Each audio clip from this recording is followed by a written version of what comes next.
Good morning, good afternoon, good evening. Welcome to the Crypto Logic Podcast. My name is Mike. This is your co-host, John. And our goal on this channel is to create generational wealth through logic and understanding. So if that's something that you're into, definitely subscribe to the channel. And if you find something interesting or helpful, please like the video. So with that being said, let's dive into the show.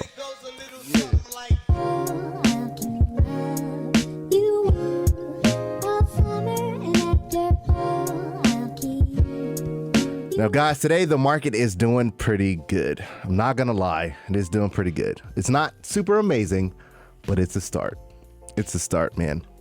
So I guess we could just hop into the show, man. You know what I'm saying? No sugarcoating it. Happy Monday. Let's just hop in, man. Happy Monday, guys. So as you guys can see, man, we're sitting at 1.93 trillion in the entire crypto space right here. We're up about a percentage on the day, 1%. Hey, I mean, Bitcoin is consolidating. Still the same. It's consolidating. I mean, I would rather see this though than see it like down at that 38, because a lot of people were thinking that was gonna dip. You know, in the Discord this morning, I tweeted out. I put out, I charted Bitcoin, and it looks like we have like a cup and handle type situation. So, we could see Bitcoin get over that resistance at around that 45,000 mark soon. So we'll see. 3 for weeks. That's good, though, man. I feel like it's bunching up, because I mean, I looked at the RSI as well, and the RSI is pretty good. I mean, it's trading between that 44 to almost 50 range. So we have some room to explode if we go up to the upside. So, we'll see, man. Bitcoin is doing its thing. There's a lot of FUD going on around Bitcoin right now. Yeah, so she's just trying to be relaxed and walk her slow little, her evening stroll, and people give, hey, Bitcoin, people just harass her. Yeah. She's just like, oh, go around. She's walking past the crosswalk. Bike lane. Ding, ding, ding, ding, ding, ding. No, man, but there's just a lot of FUD going on around Bitcoin, man. Honestly, I mean, JP Morgan Chase came out saying basically that Bitcoin's gonna blow up, but then at the end he made sure he said, but we're not gonna buy any though. Like, what? Why would you do that, man? That's like giving people false hope. Everybody clicked that super quick, like, oh, JP Morgan, and then JP Morgan was like, yeah, nah, but we're not buying it though. I mean, it's only right. I guess they're doing their own thing with their own crypto, right? So they don't really want any conflict of interest, just like China doesn't want any conflict of interest as well with theirs. So, it is what it is.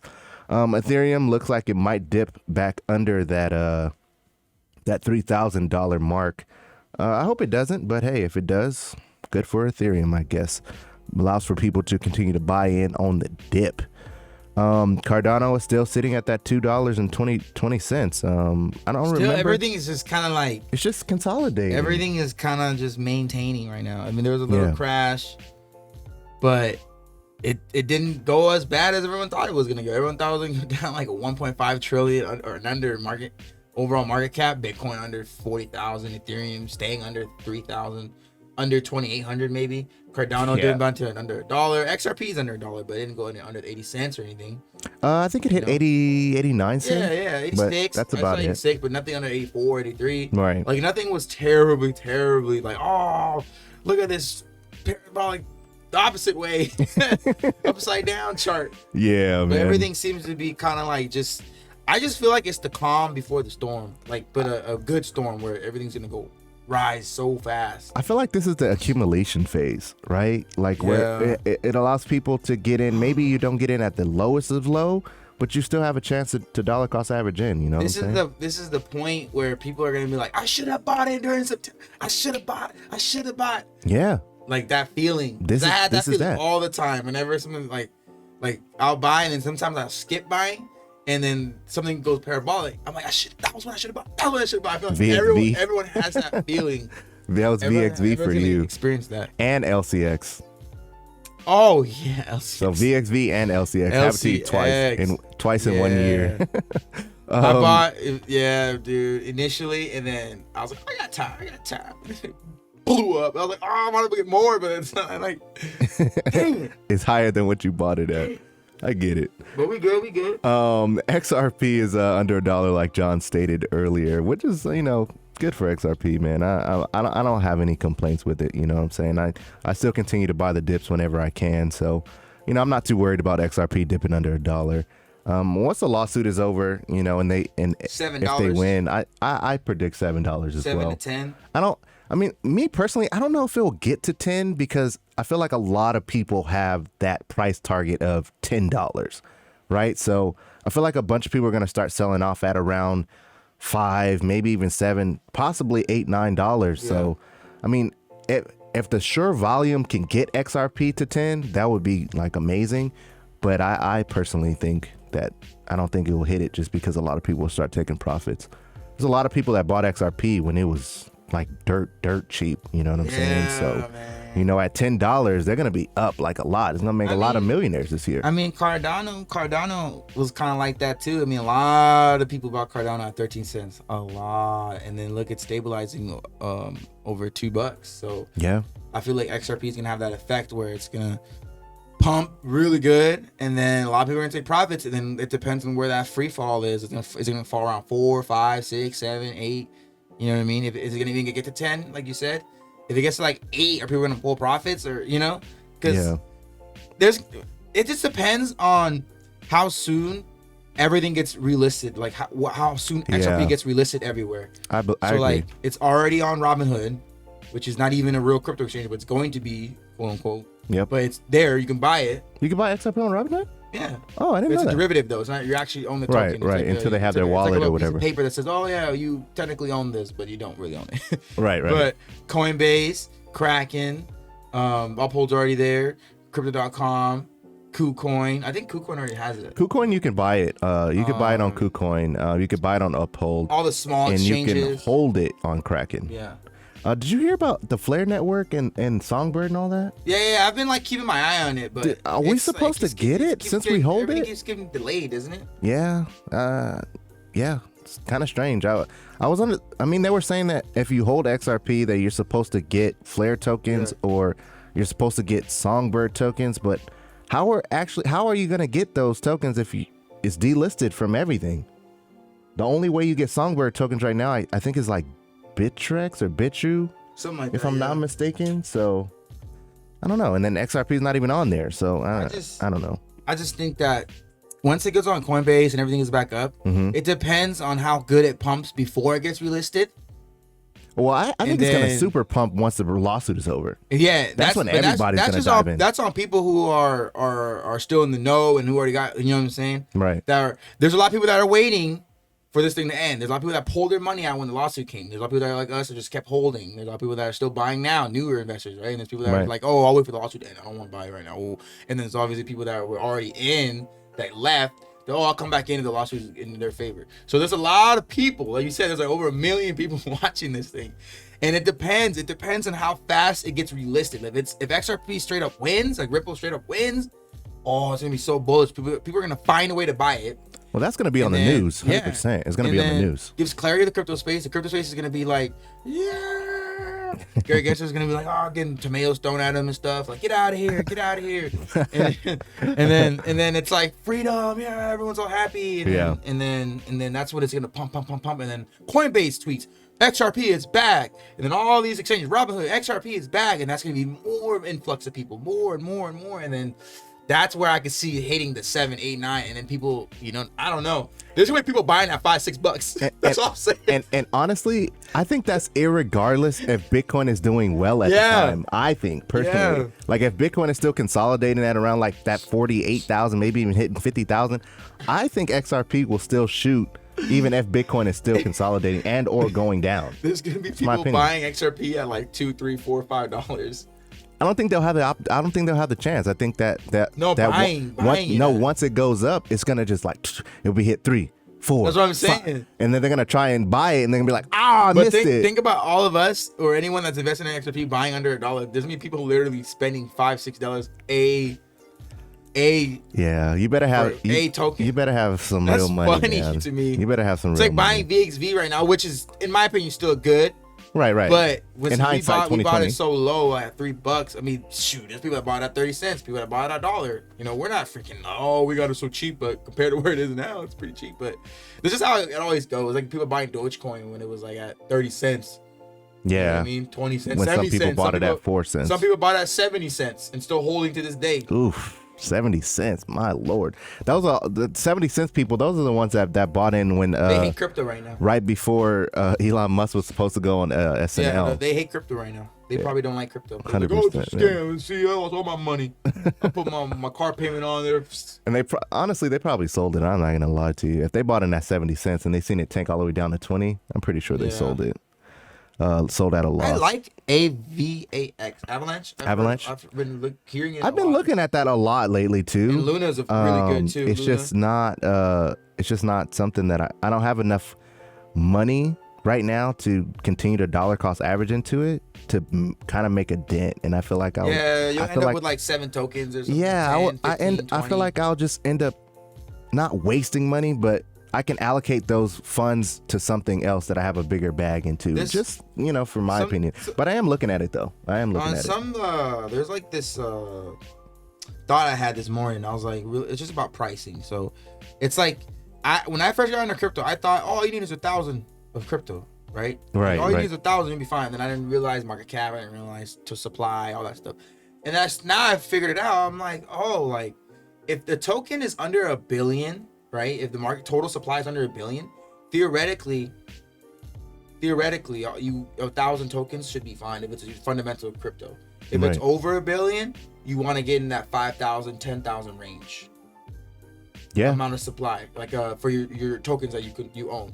Right. If it's in the millions, having 1,000 would be suffice. Not financial advice. I've just been looking at it. I'm like, like VXV, you got 1,000 VXV, you'd be good right now. You'd have over $13,000 right now. Exactly. $13,000.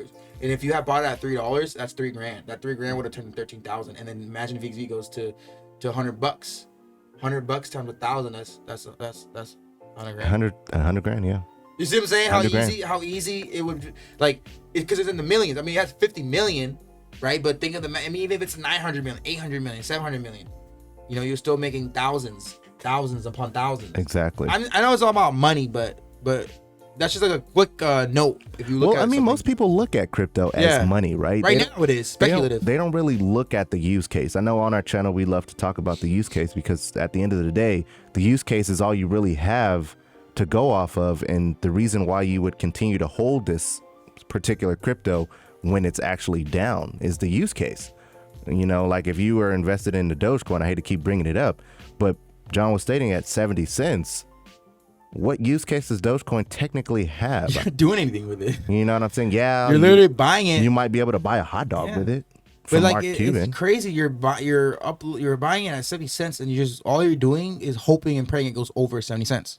That's literally all it is. If you bought it at 70 cents or 50 cents, 30 cents, you're just hoping it goes over where you bought it from. And I think that now that I look back, I'm like, okay, I think that's where a lot of people are buying crypto. I'm guilty of that. You buy a token hoping that it goes past a certain price point. Why? Because you want your appreciation. Yeah. I get it. Yeah. But then the thing is, when there's utility, it's like coincides with it, because then you fall in love with what it does and what it's going to do and then how it's going to help other people, other cryptos, other billionaires, other companies, other everything, right? The infrastructure moving forward, innovation. And from there, it's just unstoppable. It's like falling in love with Amazon stock. People love Amazon. There's people that actually love Amazon, but don't even invest in Amazon. People that love Disney, but don't invest in Disney. That's true. I mean, think about it. You go to the movies every day. Why don't you own the stock? Own the shareholder. Might as well. I think part of it, man, honestly, is some people don't. Like, as much information is out there on the internet, like you can literally Google or YouTube anything now, I still feel like there's a lot of people that don't really understand that they can invest in these companies, or they don't even know how to invest in these companies. So, I mean, I get it, but there's that leads into what we're gonna show today too. What Rio said, what you just said, and what we're talking about right now, like leads perfectly into it, which is pretty freaking crazy. Pretty legit. Polkadot, we've recently started talking about it, man. I told you guys that I'm going to be looking into Polkadot when we hit the bear market. I really like what Polkadot is doing, man. It's doing pretty good. I like Polkadot. That's a bear noise. Let's move into the news that John was talking about. So this is the news for Rosa Rios, which basically she was saying that XRP is for payments and Bitcoin is for speculation, says the former U.S. Treasurer. So to give you guys some context, she was the former U.S. Treasurer, I think during the Obama administration. Her signature is on your $100 bill. Oh, okay. The new ones. Nice. So she was a former U.S. Treasurer. She's OG. And now she's on the board of directors for Ripple, I believe.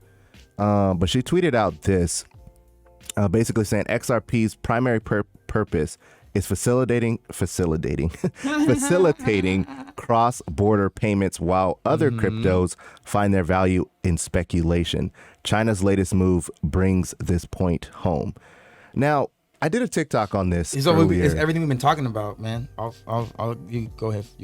No, but basically what I was saying was I did a TikTok earlier talking about it, man. And honestly, I was watching the World Economic Forum channel the other day, and they were talking about, you know, how Bitcoin is moving towards like renewable energy, you know, with like the El Salvador situation where they have the volcanoes and stuff like that.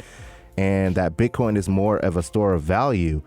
And this tweet, she's basically saying that Bitcoin finds its value in speculation, which, I mean, I don't really truly agree with that statement. It does. But it does. Because, I mean, when Bitcoin was first created, it was basically meant for you to peer-to-peer money. You know what I'm saying? Like, hey, I'll give you Bitcoin for whatever goods or services or whatever. But I mean, technically, isn't everything all speculation? That's what she's saying. Like, this is what I was saying. Everyone's buying these crypto. We just said it. Why? Because you want it to go higher than what you bought it at. That's speculation. That's not utility. Right. So XRP is actually, and this is what we've been saying. I mean, I've been freaking. This one I went on a crazy like tirade last week. XRP, and even Christine Lagarde said it. XRP is not going to be used to buy hot dogs. It's used for payments. It's used as the tool for payments. The railway. Yes. Yeah. So whatever you use the money for, you're not using the XRP token like physically. Oh, I'm giving you XRP. You're giving whatever it is on top of the XRP. It's a cart. It's a tool. It's a utility vehicle. That's what it's being used for. Like it's and we were saying like XRP, the price is not going to go up because of the retail investor. It's going to give a little bit of a boost, but predominantly at the end of the day, what's going to increase the price of XRP is the trillions of dollars that are being transacted every minute, every hour, every day, right, around the world of all the companies that use XRP. Right. Whether it may be for them paying their employees, whether it may be to transfer bank transfers, people buying homes, transferring the money into escrow back and forth, and you know, everything. And XRP is going to be the tool that goes, and it's going to be sitting. That's what I was saying. You're going to see $50 million going to XRP. You're going to see $50 million leave. But at that same time, you're going to see $25 million going to XRP, then $25 million leave, because it's people putting their money on XRP, sending it to where it needs to go, and then it hits the market, and then it's gone. It's going to be the blip. But there's going to be so many transactions going on that the price is just going to kind of like go down, up and down, and it's not. You think it's gonna be that volatile? No, it's not gonna go down and up. It's gonna be volatile. It's not meant for us. It's not meant for people to buy and hold. It's not stock. Okay, got it. It's a token that's gonna be used. Just But the thing is, how it stays stable is the higher the price. The higher the price of XRP, the less XRP is needed to move the money around. So if XRP is worth $500, it's gonna take like 7 XRP to move 500 times 7.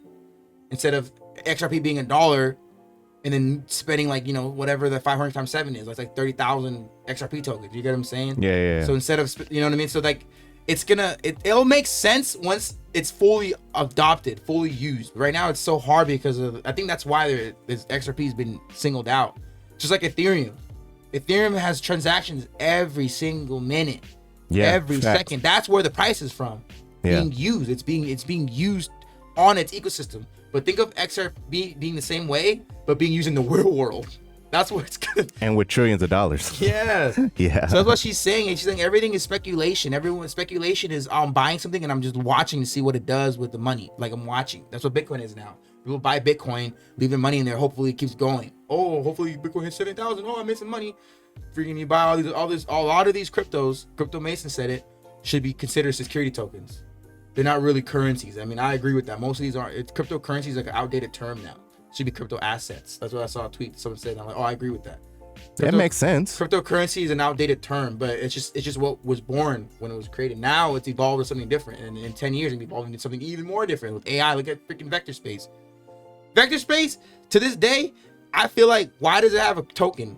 Doesn't really need a token, but it's like, it's like an early entry to securities token. It's like an early entry to stocks. I feel like the token is there. The token is data sets to acquire the data. The token is used to hold the data. for you to use the technology. So in order for you to use it, you have to hold Vectorspace. Who has to hold it?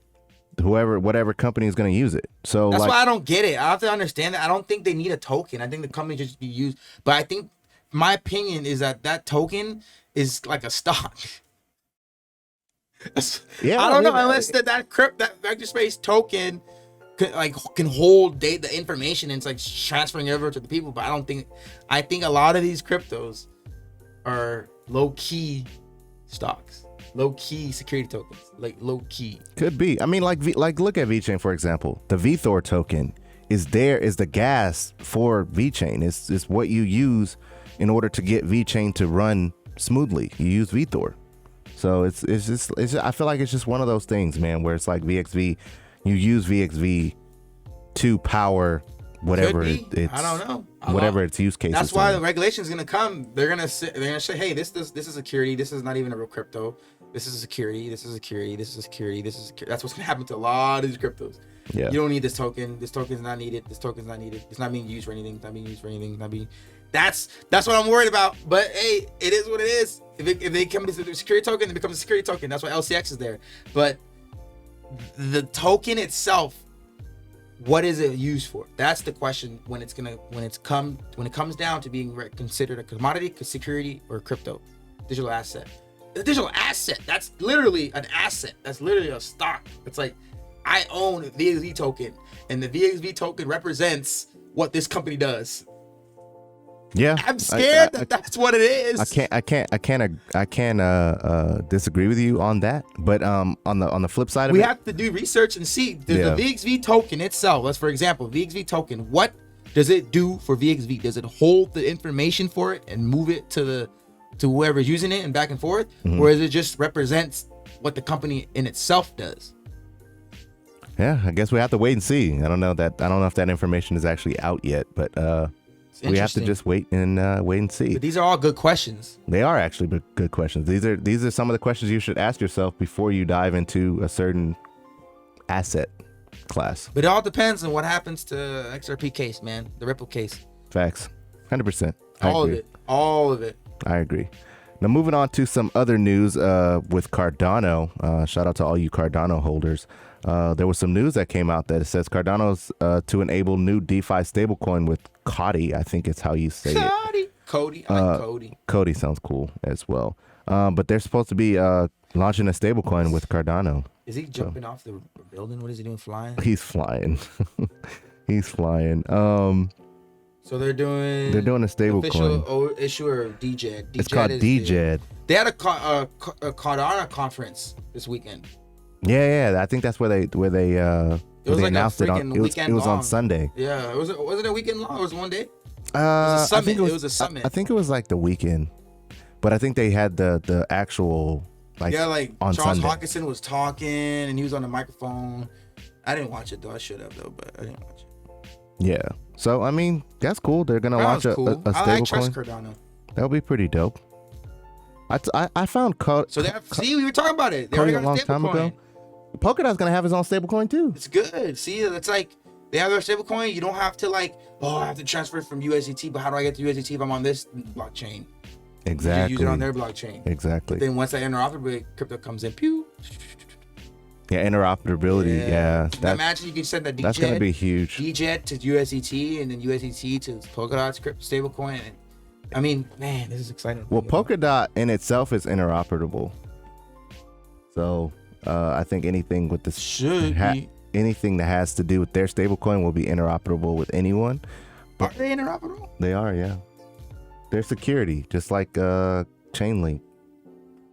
If you don't use Polkadot for security, you use Chainlink for security. That's why everyone thought it was everyone said it was a big deal when Cardano partnered with them. So it's gonna be pretty interesting, man. That's why I really like Polkadot, man. I really do. Should be, yeah. All right. In other news, sorry. In other news, man. What the heck was that? I don't know. I had a brain fart for some weird reason. I was like, you're buffering, and I was just stuck. You know what I'm saying? So the U.S. House of Representatives is supposed to deliver their verdict on the infrastructure bill this weekend, but there's no word on whether or not they changed the verbiage that freaked everyone out. Is basically calling everyone a broker. In Yahoo News, they had an article basically saying, will the infrastructure bill force the U.S. crypto mining companies to move offshore? Now, this one is pretty interesting. I'm going to go ahead and read this portion. It might take me a little bit, so bear with me.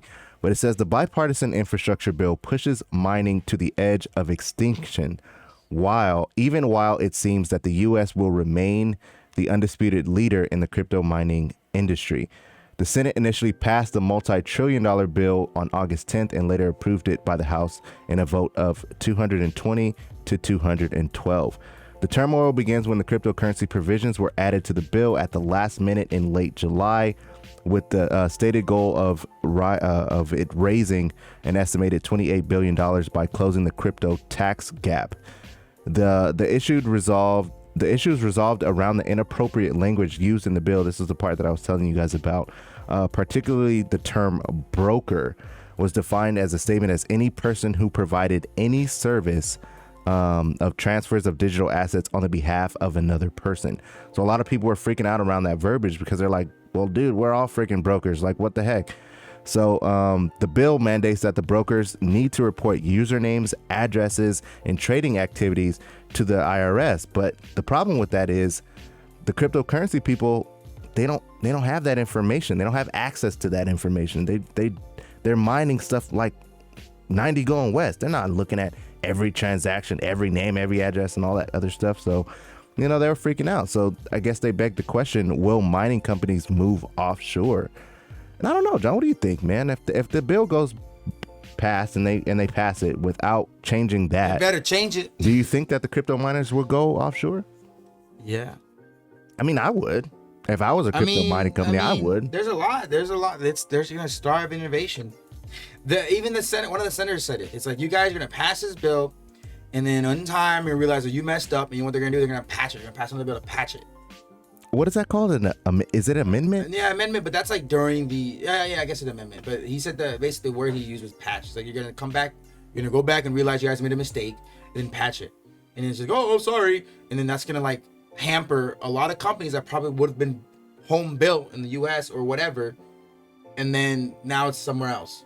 It's Sweden or China. No, China. I don't think China. Well, not China as far as mining goes, but I read somewhere that China don't want no company with their stable coin or their cryptocurrency, their what is the Digi Yuan or whatever. Yeah. I read somewhere that they have been like really successful with it, and they've been using it a lot. So I'm like, dude, while we're worried about verbiage, they're over here actually using it. They've been using it. They've been using it for 2 years. They've been like low key using it for 2 years. It's just they want it to be their crypto, their companies, their whatever. They don't want it to be a third. They don't do private party. That's why they're that type of country. They have private ties.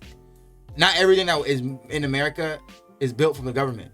Like, that's why there's FedEx, that's why there's UPS, that's why there's Facebook, there's Microsoft. Like, you're not using the government's internet. You're not using the government's cell phone carrier. You have Verizon, AT&T. You have a choice. Right. But then at that point becomes a monopoly though, because look at Sprint bought Nextel. T-Mobile bought Sprint. Now Sprint's gone. So like, eventually it only ends up being 3 or 4. And look at the internet.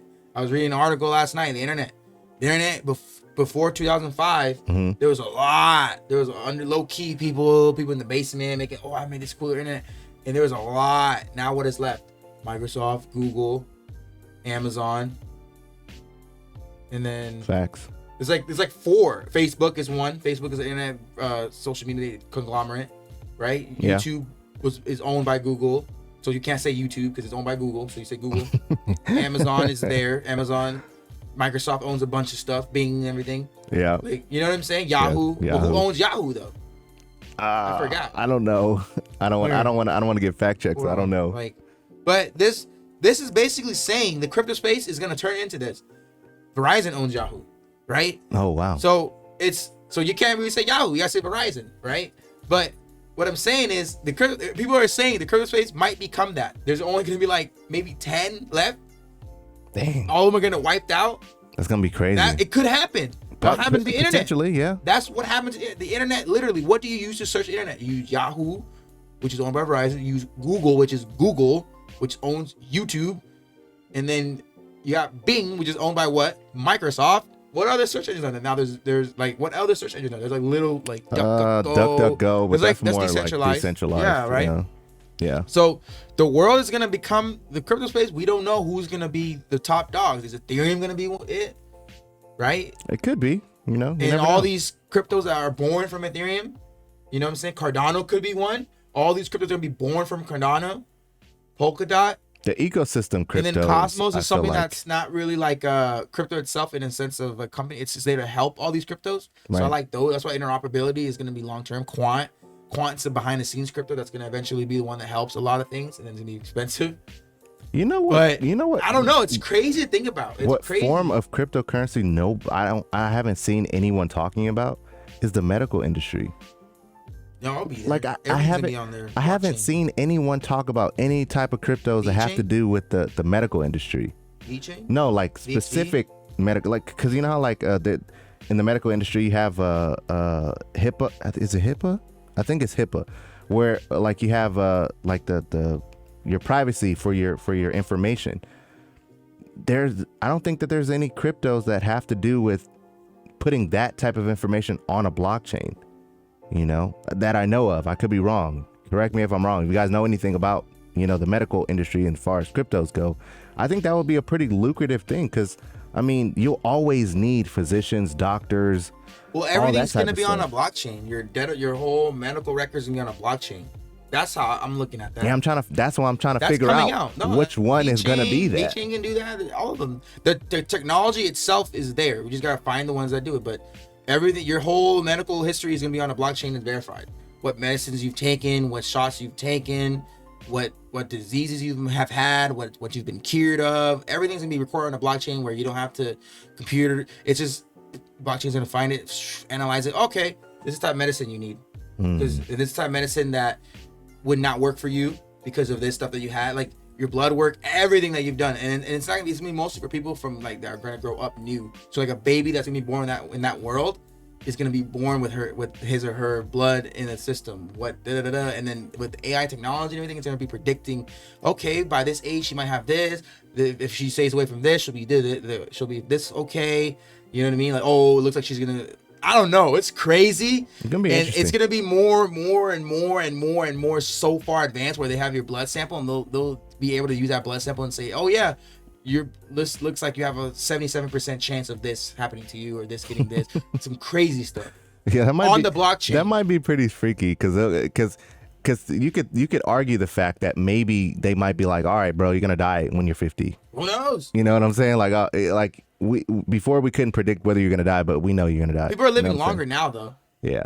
Well, people who are born. Excuse me. A lot of people are starting to take their health more seriously instead of just the new year, new me type. You know what I'm saying? And then like food is getting better. We understand the food is. I mean, some people are getting bad, but there's laws that are coming out that have to make food healthier and everything like that. But I think the blockchain is going to change everything. Technology, the crypto technology is going to change everything. It seems like it. All right, let's move on to the tweets of the day, guys. The first one I want to show you guys is shout out to JD NFT 48. I just this was just some motivational for you guys, especially if you're new into crypto. It says, stop putting your self-worth into someone else's hands and start believing in your own value. In other words, start doing your own research. Stop worrying about what everybody else is talking about, which coins they like, this or that or the other. If you like an influencer, say you like us, and you know, we talk about VXV, we talk about QUANT, we talk about LCX, DAG, XRP, like we talk about a lot of cryptos on this channel. And if you want to get into some of those, well, don't take our word for it. We don't want you to believe anything we say. we want you to have the understanding that you can do the same amount of work that we're doing. You know what I'm saying? We have an understanding. That's why we talk about them.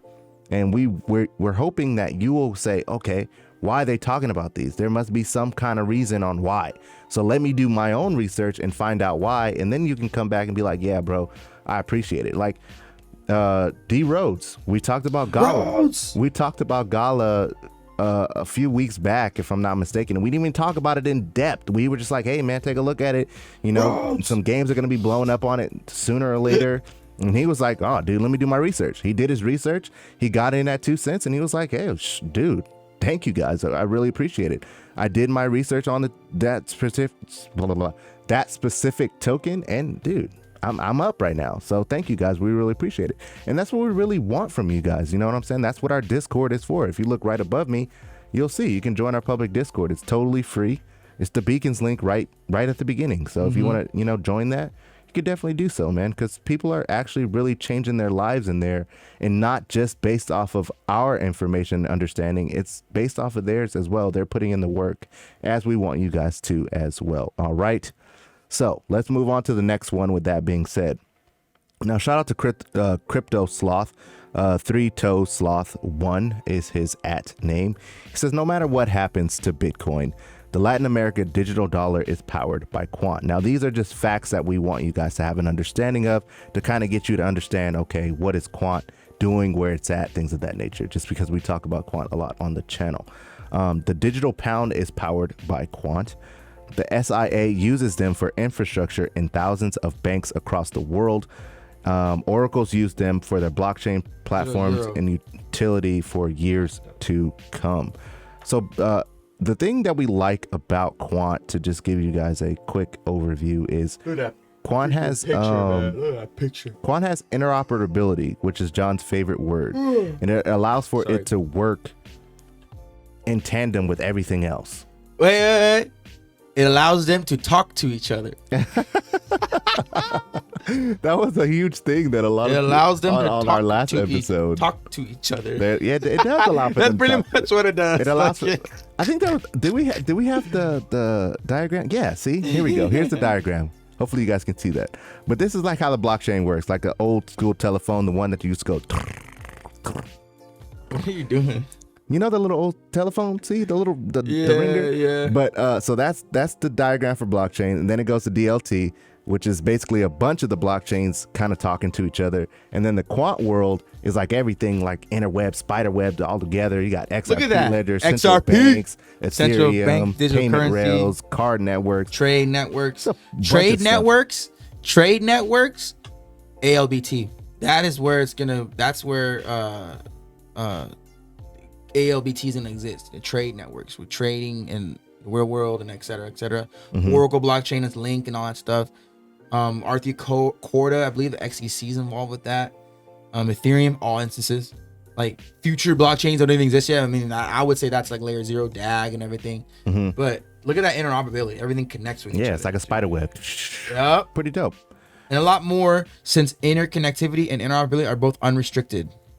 Yeah, he's reading this at the bottom, by the way, guys. Yeah, but this is... I'm ready. Are you? Yeah, shout out to Jeff, born Quamfi. I'm ready.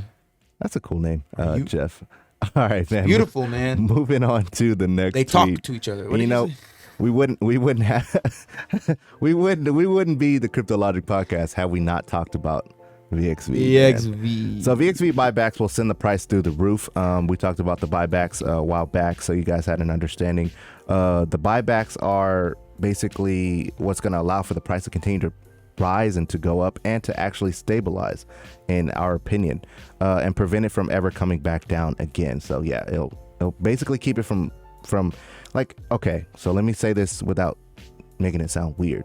If you guys noticed in the last couple of episodes, when we looked at the money markets or the markets, the entire crypto space, VXV has kind of stayed stable. It hasn't had major dips. It hasn't had, crazy downturns or crazy upturns, in the sense of, in one day it goes up like to $30.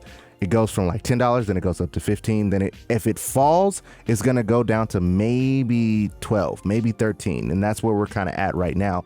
And that's what the buybacks kind of help with. The window to build VXV's position under $20, a token that's closing fast. So basically the last portion of that was basically saying like, hey, if you're going to get into VXV, just make sure you get under $20. This is literally what like I mentioned like a month ago, 2 months ago, remember? Yeah. What did I say? First I said, hey, my thing personally, it was before I recommended it to everyone, was $5 for me personally. I was like, hey, for me, I want to accumulate as much as I can under $5. And then when I was more when I started talking on air more about for people, which is not financial advice, personally it was me $5. And then I said, hey, if you're trying to get into VXV, it's $7. It was like $6, $4, $5. It'll jump back. I was like, hey, just treat this thing like a $10 token. Facts. Remember? Facts. Yeah. And I was like, I remember. Let's treat this like a $10. Just treat it like a $10 token. Not financial advice. Just make it seem like it's $10. Remember, I was like, oh, you spent $20, you get 2. You spend $50, you get 5. Like it's easy for you. Oh, I'm gonna spend $20 a week, $20 a week, or $30 a week. You're getting 2, 3 a week. And now if you had done that, you would be so happy right now because I was like a month ago, you'd have at least like 30, 40. Yeah, you'd have a and now pretty position. This guy, he's been on. We shot his tweet out before. CRMTKA. He or she. I don't want to. Said under $20. The same thing that I was saying about 10. Now it's not like it's logical here. It's not. We're not talking nonsense. Right. All right. There's another person we've never met, we ever talked to before, saying the same thing. He or she sat in bed and thought about it. Same thing we did. I was like, oh, yeah, I mean, better get in as much as you can before under $20. Literally what I was saying for myself, get in before $5. Yeah. And then I started telling you guys, get under before $10. Because a lot of people are believing next will be $50. That once it gets listed on KuCoin, that it's basically going to be, it's just going to skyrocket. Yeah. You know what I'm saying? So accumulation is a big thing. $10, especially right now. Especially right now where Bitcoin is not doing anything. Once Bitcoin goes kind of parabolic, you tend to know that every altcoin tends to go with it. So that's what he's saying. He's saying building a position under $20 is closing very fast. It's like the same thing as buying Quant at $20. If you had bought Quant at $20, you'd be a very, very happy person right now. Even if you bought VXV under $10, you'd be happy right now. So think about how you're buying it under $20, but then VXV hits $50, $60, $100, you'd be happy. Facts, 100%. All right, man, let's move on to market gainers and losers. Sorry about that, though. Nah, no worries, too much man. Price talk, but you know what I mean. Yeah. All right, let me refresh real quick. Go ahead and hit that. Look at LTX at the top spot right now. LTX is a powerful crypto, man. That one, has interoperability, it's on layers. right? It's a layer 0. It's built on DAG. It's like more than layer. It's more than interoperable. It's designed to connect everything. I mean, I guess you can't get more interoperable than interoperable. Right. It's like a soul. It can go through. You know how Vision and in Marvel, he can like go through. Go through people. Yeah. It's like, damn. Like well, good for LTX. That's pretty dope. LTX is a beast. Last time we talked about it, we recently added this one. I think we started talking about it like at $2.50, if I'm not mistaken. I think it was at that like 220, 224 or something, right? 220, yeah. So yeah, it's up $2.74. So it seems like it's gonna breach that $3 soon. So LTX is a good buy. I'm telling, long term. Look at the supply and everything. If you guys want to check that one out, definitely check that one out. It's like buying what it is. It's like LCX, like buying LCX, just different on DAG. Yeah, built on DAG. And DAG technology is so powerful, but it's still early to understand what it's actually going to be used for. Like we did a deep dive on it. Yeah. But like to talk about it on here is going to go into a completely trailblazing ranks. That's just going to be like another hour. You guys are already hanging out with us for 40 minutes. Yeah, if you made it this far, man, congratulations. XCC is doing its thing. Good for them. Quant's still been consolidating. I love how it stays over 300. Yeah, it's just been consolidating. It'll go up 315, then 320, then 345, and then they'll just consolidate around that 300. Speak of the DAG. I like that. Speak of the DAG. Sitting there about to hit that 30-cent range again. Did you know? I was watching this interview with Crypto Cito. Shout out Crypto Cito. He interviewed the creator of HBAR. And did you know that DAG? I knew this, but then I definitively listened to him explain it. DAG itself is the name of the technology. Right. Yes. Right? And most people correlate DAG to the token of Constellation, but DAG is actually like how node sharding. DAG is a form of blockchain technology that is the web that connects, because we've said it before in the show. The blockchain is like beep, beep, keep connecting the math puzzles to get to the next one. Right. A DAG is a technology that makes it like can go sideways up, or down, diagonal. parallel. Yeah. Like that's what the DAG is actually is, like a node chart. So think of a DAG is a key word on top of it being the token name of Constellation. I didn't know which that. is pretty cool. That's pretty because cool. HBAR uses DAG, but it doesn't mean that it uses DAG's token. It just uses the DAG technology. Right. Oh, that's pretty cool, right? I mean, they kind of have it's like similar Hashgraph and yes, and what is the other one? It's Hashgraph. Hypergraph. So it's like if you look at like nodes exist on Hashgraph, Hypergraph 2, right? Sharding, but primarily when you talk about Hashgraph and Hypergraph technology, you're gonna mention DAG a lot because that's what DAG is. Oh, the DAG is the next DAG is like block. DAG is like block to blockchain. It's freaking crazy when you think about it. Pretty interesting. So when you say oh, the next block, oh, Bitcoin's hit the next block, it's like the DAG. DAG in Hypergraph technology, you would say DAG. Pretty cool, right? That's pretty cool. This is more. I mean, there's way deeper than that, but that's just surface level. Surface level. No, that's pretty cool, man. Thank you for that tidbit. Hopefully you guys learned something right there. If you did, smash the like button for that. There's be some guy. No, it's not DAG. There's always that one guy. Algorand. I told you guys I really like Algorand. I'm really gonna look into it in the bear market right now. I like how you Algorand. That's like me and Cosmos. Yeah, I like Algorand. Cosmos, I'm at Chainlink too. Yeah, I like Algorand. Shout out to Algorand. Yeah, we're gonna skip over that one. Crap, why? Dude, it's just so disappointing, bro. It's just so disappointing. Like, come on, your use case is you are the Google of blockchain. You gotta be a beast if your name is Google of blockchain. But right now, I mean, they say the ones that are the snails, the longest, are the ones that's gonna blow up the fastest once it actually happens. But I don't know, man. I don't know. Talked about Ethereum already, XRP. We talked about Bitcoin. Hedera Hashgraph has been trading sideways lately. So shout out to HBAR. CRO has been doing its thing, trading sideways. ZRX. See what I mean with Vectorspace? Last time we spoke about Vectorspace, I think it was at $13. Now it's at $12.88. So it hasn't really dropped that much. Literally dropped 1% in like 2 days, 3 days, something like that. So this is what the buybacks allow for it to do, so it doesn't go super volatile all the time. Because if you guys remember when we first started talking about it, Vectorspace was kind of all over the place. You know what I'm saying? So yeah, now it's kind of settling into itself, and that's actually a really cool thing. Digibyte. I'm probably gonna get out of Digibyte once it hits up like 6-7 cents. Yeah, I was never really interested in Digibyte as much. Digibyte, but it is a long-term hold. Yeah. If we have another bear market, which I think we will. No, we definitely will. We definitely will. Go back in and accumulate some Digibyte.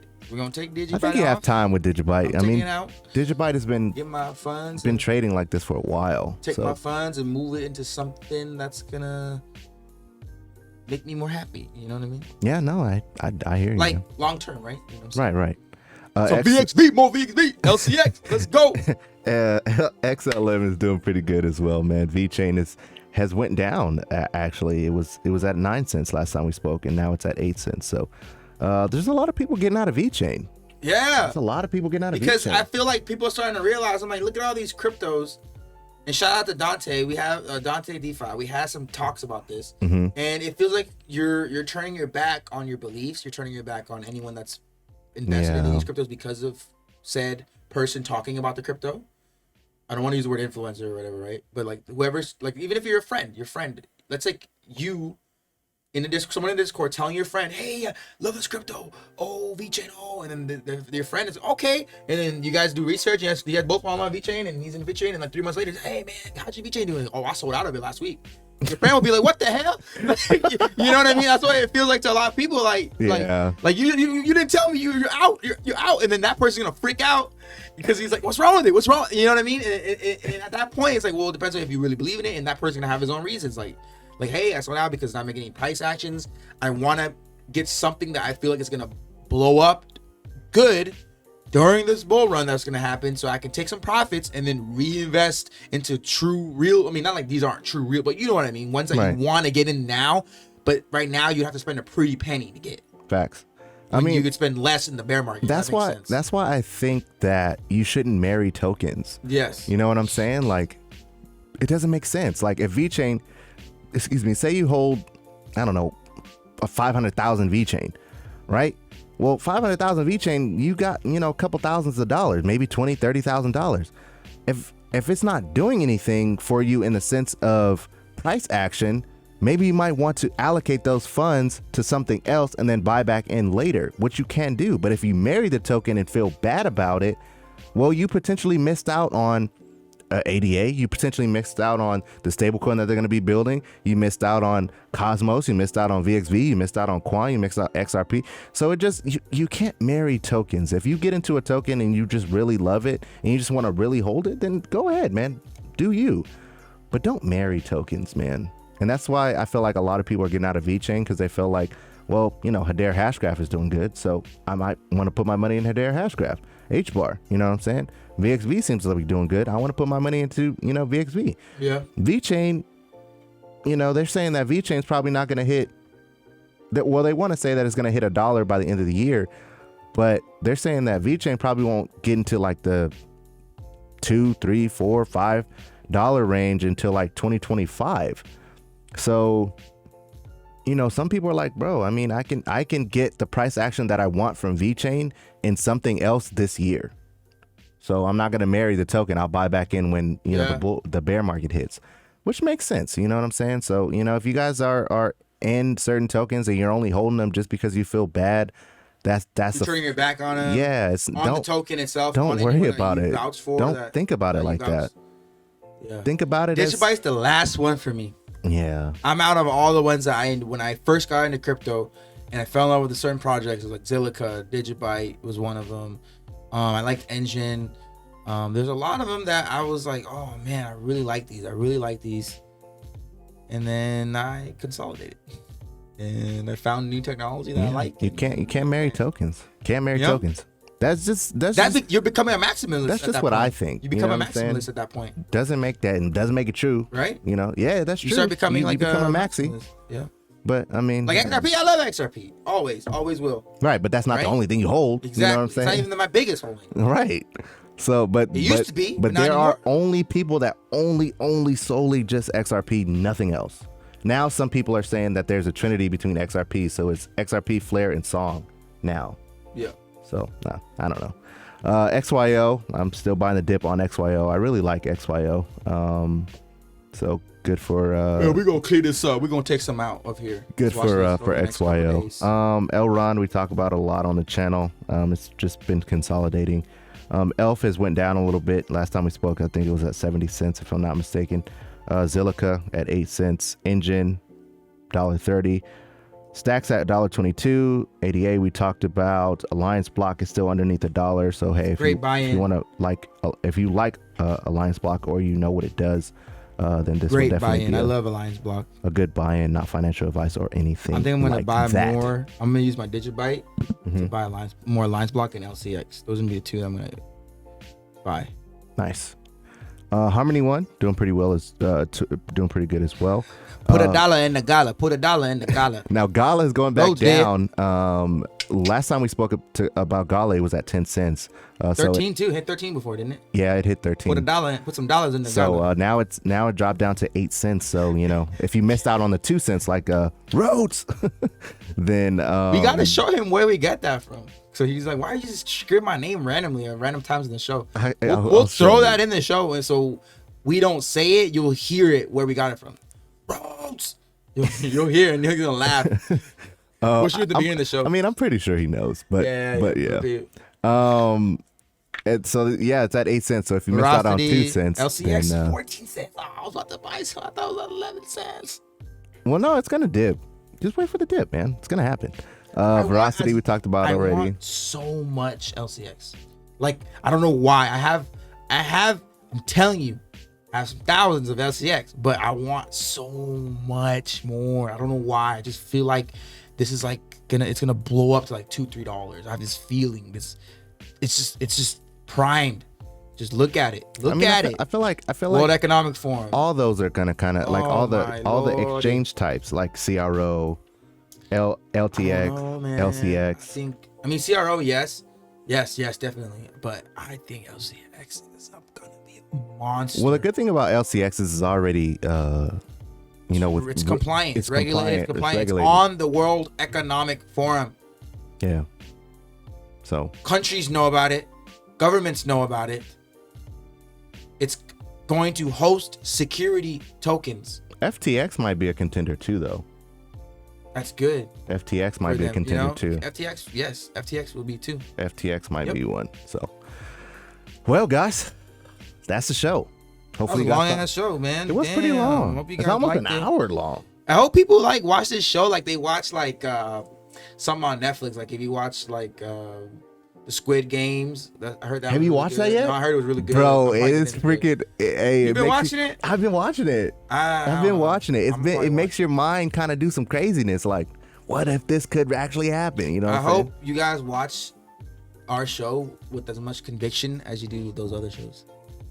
Yeah, I mean, honestly, like you guys feel bad. You have to look at our show as if we're just two guys sitting on a couch having a conversation with you, and you're sitting right in front of us. You know what I'm saying? Because these are the type of conversations I feel like we should have. You know, we're not super old, but we're not the youngest. But you know, there's other people younger. I mean, we're almost in it. 60's old. Well, nah, I don't know. 60's young. Maybe 80's old. But nonetheless, like, we're 29 years old, just to give context, right? So we're still in our 20s. So I feel like a lot of people our age are not really talking about this. And then they're going to look up when they're 40 and be like, hey, I should have invested in the cryptocurrency. I heard about Dogecoin 5 years ago or 10 years ago. You know what I'm saying? And it's like, I had Dogecoin 10 years ago. I sold it. I had Dogecoin. So I had some Dogecoin. So I feel like our channel and our show and our podcast is very important and very crucial for, the younger generation, especially newer investors, because, where do you go to get this information? Like Coach JV getting stuck, huh? Yeah, what's up?